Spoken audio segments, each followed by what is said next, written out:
Hi hello నమస్తే welcome to my channel by channel కొత్తగా చూస్తున్నట్టయితే ముందుగా సబ్స్క్రైబ్ చేసుకోండి. అలాగే నేను చెప్పే వీడియోను మాత్రం అందరికీ షేర్ చేయండి బా. అయితే ఈరోజు మన టాపిక్ వచ్చేసి మన ట్రస్టెడ్ ఫ్యామిలీ గురించి భయ్య. నిజానికి ఇది చాలా చిన్న సినిమాగా రిలీజ్ అయింది.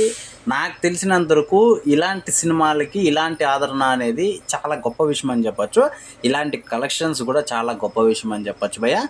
అయితే మ్యాటర్ వచ్చేసి ఈ సినిమాకి నాకు తెలిసినంత వరకు చాలా అద్భుతంగా ఉంది అని చెప్పొచ్చు. సినిమా కూడా అంటే మన ఫ్యామిలీలో ఎలా అయితే మనం ఉండాలనుకుంటామో అలా అయితే ఉంటుంది భయ్య. కాకపోతే మన రియల్ లైఫ్లో అయితే ఇలాగ ఉండదు ఖచ్చితంగా. నిజంగా ఒకవేళ ఇలా గనక ఉంటే మాత్రం అందరి అంటే ప్రతి ఫ్యామిలీలోన ఒక జీనియస్ అనేవాడు పుడతాడు ఖచ్చితంగా నాకు తెలిసినందుకు. ఎందుకంటే వాడు పుట్టేదకం కాదు, వాడు ఎలా పుట్టినా కూడా తయారవుతారు భయ్య.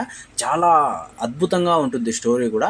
నాకు తెలిసినందుకు ఇలాంటి స్టోరీలు తెలుగులో వస్తే మాత్రం అసలు ఎవరు చూడడం చెప్పొచ్చు. కాకపోతే మనకు తమిళ నుంచి మలయాళం నుంచి ఇలా వస్తే మాత్రమే ఇలాంటి స్టోరీలు అయితే చూస్తారు. అయితే ఏదైనప్పటికీ సినిమా మాత్రం చాలా అద్భుతంగా ఉంటుంది భయ్య. అది కాకుండా ఇది 75 కోట్ల దాకా గ్రాస్ వసూలు చేసిందంటే మామూలు విషయం కాదు. నిజం చెప్పాలంటే ఈ సినిమా బడ్జెట్ మొత్తం కలిపినా కూడా 5 కోట్లే భయ్య.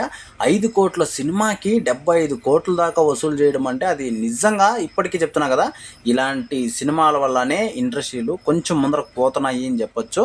అలాగే చాలా వరకు నేను ఏదో అనుకున్నా కానీ సినిమాకి అసలు పేరు పెట్టడానికి కూడా లేదు భయ్య. చాలా అద్భుతంగా ఉంటుంది.